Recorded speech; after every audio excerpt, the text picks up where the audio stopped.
चलिए सभी छात्र देखेंगे, इससे पहले हम आप लोगों को 13.2 का 1 नंबर सवाल बता चुके हैं, ये 2 नंबर सवाल बताए हैं। ठीक है, सवाल आपका बोल रहा है एक इंजीनियरिंग के विद्यार्थी रचेल से एक पतली एल्युमिनियम के शीट का प्रयोग करते हुए एक मॉडल बनाने को कहा गया।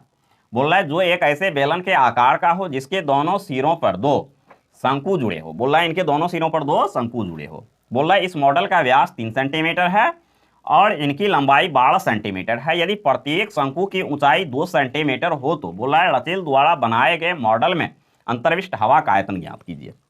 चलिए देखिए, सवाल बहुत ही इजी है। बोल रहा है इनके दोनों सिरों पर क्या है, 2 शंकु जुड़ा हुआ है, यही ना, जबकि इनका बीच वाला आकार जो है ना वो बेलनाकार है। चलिए यहां पर मॉडल पहले बना लेते हैं। चलिए ठीक है, ये बीच वाला भाग बेलनाकार हो गया। अब दोनों भाग क्या है, शंक्वाकार है। चलिए शंक्वाकार मॉडल हम बना लिए दोनों साइड से। अब बोल रहा है मतलब इनका जो व्यास है ना मॉडल का, तो इनका व्यास है 3 सेंटीमीटर, ये 3 सेंटीमीटर है। चलिए ठीक है, अब देखेंगे इनकी ऊंचाई जो है यहां से यहां तक हाफ, ये 2 सेंटीमीटर है। चलिए ठीक है, 2 सेंटीमीटर लिख दिए, ये भी 2 सेंटीमीटर हो जाएगा, तो ये 2 सेंटीमीटर लिख दिए। अब बोल रहा है इनकी संपूर्ण लंबाई जो है वो 12 सेंटीमीटर, अर्थात यहां से लेकर के यहां तक की लंबाई है 12 सेंटीमीटर। चलिए ठीक है, ये 12 सेंटीमीटर हो गया। यहां पर हल कर देते हैं, लिख सकते हैं शंकु तथा बेलन दोनों का व्यास 3 सेंटीमीटर है, तो यहां लिख देते हैं शंकु तथा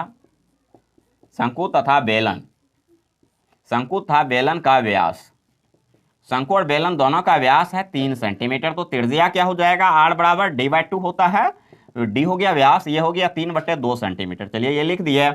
अब देखते हैं शंकु की लंबवत ऊंचाई क्या है, 2 सेंटीमीटर। तो यहां पर लिख देते हैं शंकु की लंबवत ऊंचाई, शंकु की लंबवत ऊंचाई, ये शंकु की लंबवत ऊंचाई हो गया आपको h बराबर 2 सेंटीमीटर। चलिए लिख दिए, स्मॉल h मान लिए। अब देखेंगे यहां पर क्या हो जाएगा, ये बेलन की ऊंचाई, तो बेलन की ऊंचाई क्या हो जाएगा, बेलन की ऊंचाई बराबर, तो बेलन की ऊंचाई आप लिख सकते हैं, ये ऊंचाई क्या हो जाएगा, टोटल यहां पर लंबाई इसका 12 है, इधर भी 2 छांट देंगे, इधर भी 2 छांट देंगे, बेलन की ऊंचाई आ जाएगा। तो वही कर देते हैं, 12 घटाओ क्या हो जाएगा, 2 जोड़ 2, अर्थात ये हो गया 12 घटाओ 4, 8 सेंटीमीटर। कितना आ गया, 8 सेंटीमीटर आ गया।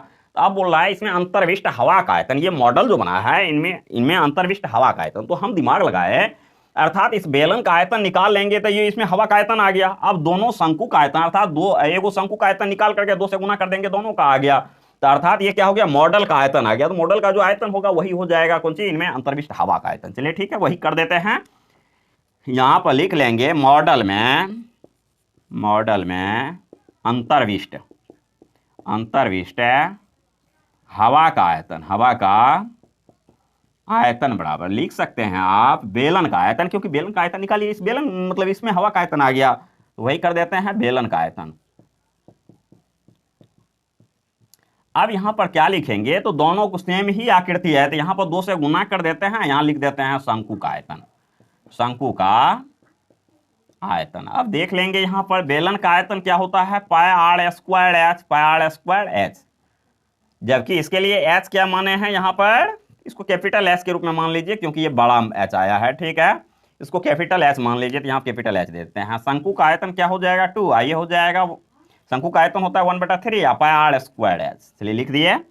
अब देखते हैं πr² दोनों में मिल रहा है, तो ये कॉमन ले लेते हैं, πr² कॉमन ले लिए, तो ये कैपिटल एच कोष्ट में बच गया,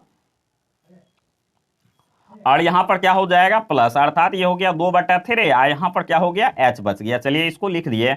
अब सभी का वैल्यू रख देते हैं, पाई का वैल्यू हो जाएगा 22/7, r की जगह पर कितना आया है 3/2, यहां 3/2 का होल स्क्वायर कर दिए। अब देखेंगे कैपिटल एच का वैल्यू आया है आपको 8 आया है, 8 रख दिए, ये 2/3 हो गया। एच का वैल्यू देखेंगे यहां पर स्मॉल एच है, स्मॉल एच का वैल्यू 2 है, यहां 2 कर देते हैं। चलिए ठीक है, अब देख लेंगे, इसको हम मिटा देते हैं। ठीक है,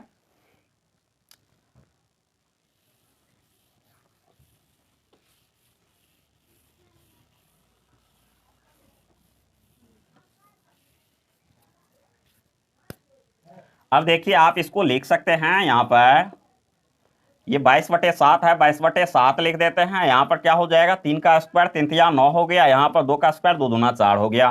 कोष्ट में यहां पर लिख लेते हैं 8 हो गया प्लस 2 दूना 4 हो गया, 4/3 हो गया। ठीक है, इसको भी लिख लिए।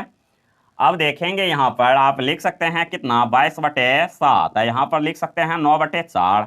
अब देखेंगे इसके नीचे नहीं कुछ है, एक है, एक 3 का लघुत्तम हो गया 3, एक से भागा दिए 3 मरतबा 8 या 24 प्लस 4 हो गया।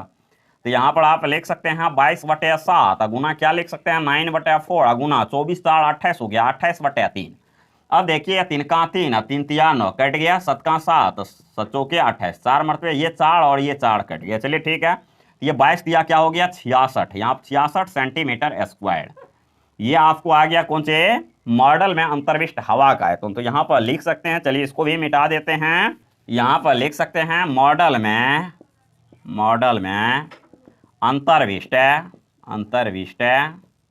हवा का आयतन बराबर, तो ये आया है आपको 66 सेंटीमीटर स्क्वायर। चलिए ठीक है, यही आपका आंसर हो गया, इसको लिख सकते हैं।